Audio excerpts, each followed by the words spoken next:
Gandang araw sa lahat, welcome po ulit dito sa atin channel Ang Biyahe ay Komida. Maraming salamat sa lahat ng nag-subscribe, indeed. Eid Mubarak sa lahat ng atin mga kapatid sa Islam.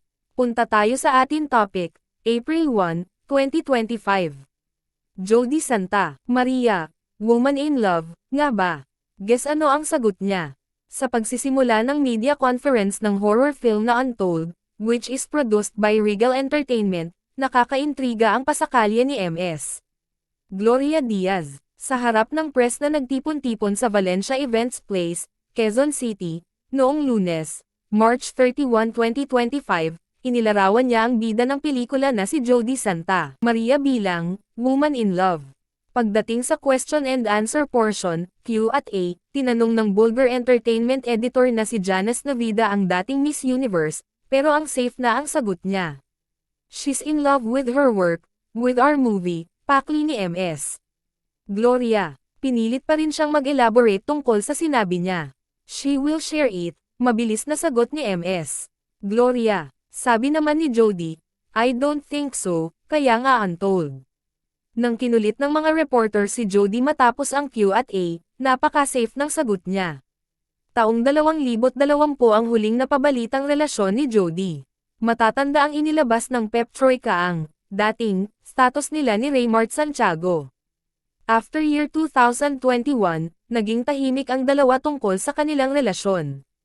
At that time, hindi pa annulled ang kasal ni Jody sa ex-husband na si Pampi Lacson. Na-finalize lang ito noong June 2024. May mga issue rin si Raymart at ang estranged wife na si Claudine Barreto. Back to Jody's love life, aniya, alam mo, I'm the type of person na kung titingnan mo, yung social media ko, makikita mo don, lover of life.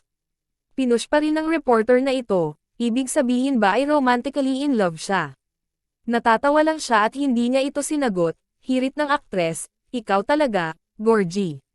You're naughty. Basta pagdating sa pag-ibig, eto lang ang masasabi ng bida ng Untold, I am in love with life in general. And if you're going to ask me about that, I would say na yun nga, tulad ng sabi ko, nasa social media ko iyan, I'm a lover of life. So I am in love na. Hindi pa rin nag-give up ang press, pero consistent si Jody sa kanyang sagot, I was asked that question before, and I've also answered that question before din na ako naman yung type of person who never loses faith in love. Yun lang po, napaka-importante ng love in all aspect. Hindi lang ito limited sa romantic relationships, but also friendships, also love for work, love for career. In the general aspect also, ang safe pa ring sagot ng premyadong aktres. Sa April 30 na ang showing sa mga sinehan ng Untold na dinirek ni Derek Cabrido, at timely ang pagtalakay ng pelikulang ito sa isyu ng fake news. May pagka-fake news peddler kasi ang role ni Jody. Ang akin lang, kung ano yung mensahe, kung paano mag-speak yung movie sa mga tao, sana bigyan nila ng halaga yon. Kung paano mapipik ng movie na ito yung kanilang interes, or maybe their conscience, sana pakinggan nila yon, sabi ni Jody. Last year pa nila ito natapos at nagkataon na ngayon lang ito maipalalabas habang pinag-uusapan kung gaano katindi ang epekto ng fake news sa ating lipunan. May mga bagay kasi na hindi natin kontrolado. For example, yung mga fake news peddlers, hindi natin sila kontrolado. Ang sunod-sunod na tanong ng kapamilya star, ba't nila ginagawa yon?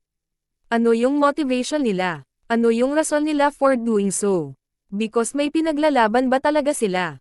Ito ba talaga ay dulot ng kung ano man ang pinaniniwalaan nila or is it because of survival? Because they're getting something out of it. Kung alam nating hindi na natin sila makokontrol, then nasa sa atin na yon, na mag-fact check. Let's do our due diligence. Titingnan natin kung gaano kay totoo o hindi, yung mga bagay na nababasa natin. Kasi ngayon, may mga bagay na sabihin mo na, it might sound true, but it's not actually true. Or sometimes, they make the truth with a lie, so magmumukha pa rin siyang parang totoo. So yun nga, parang magandang ipanawagan sa mga tao din na mag-fact check kayo sa lahat na nababasa ninyo. Wala namang problema dun. Because maganda rin na makakadagdag din sa kaalaman ninyo. And I think, Syempre it's also the role of the government to create laws na mapuprotekta sa mga tao na nabibiktima ng fake news at syempre ma-reprimand yung mga tao na gumawa nito. Pinag-uusapan sa Kongreso kung paano masusugpo ang fake news at kung paano mapepenalize ang mga taong nagkakalat nito. Sa mga susunod na hearing para sa usaping ito, maaring mag-imbita sila ng kilalang celebrities na naging biktima ng fake news. Kung sakaling imbitahin siyang dumalo sa hearing, pupunta ba siya? Kung ano siguro ang maitutulong ko, kung sa palagay nila importante yung boses ko at yung sasabihin ko, bakit naman hindi? Kasi it's really for ano naman ito, for the Philippines. Para rin naman ito sa mga kababayan natin.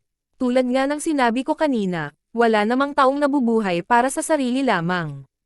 Lahat tayo, may responsibilidad tayo sa isa't isa, saad ni Jody. Hindi lang maalala ni Jody kung kailan siya nabiktima ng fake news. Bihira kasi ako tumambay sa internet. It's actually parang may friends na magme-message sa akin, mag-Viber na, okay, lumabas ito. Is this true? Ganyan. Ang gagawin ko kapag may mga ganyang klaseng news, babasahin ko siya, and I would tell, let's say that person, whoever sent it to me, whether it's true or not. But then, para ma-affect ka talaga on a deep level. I tried to somehow manage my emotions, especially kapag may mga sinasabi sa iyong below the belt. Pero ang pinaka-importante sa akin is yung paano kong nalagay doon sa isang site ang story, and, walang kakayanan na I-explain yung sarili niya, may pagtanggol yung sarili niya. Ang pinaglandaan nung sabihin nating fake news na yon ay hindi man lang magpa-fact check, o, gagawin yung diligence niya o magbe-verify. So madali silang mabibiktima ng mga bagay na hindi totoo at madali silang mapapaniwala. Describe si Judy as the woman in love.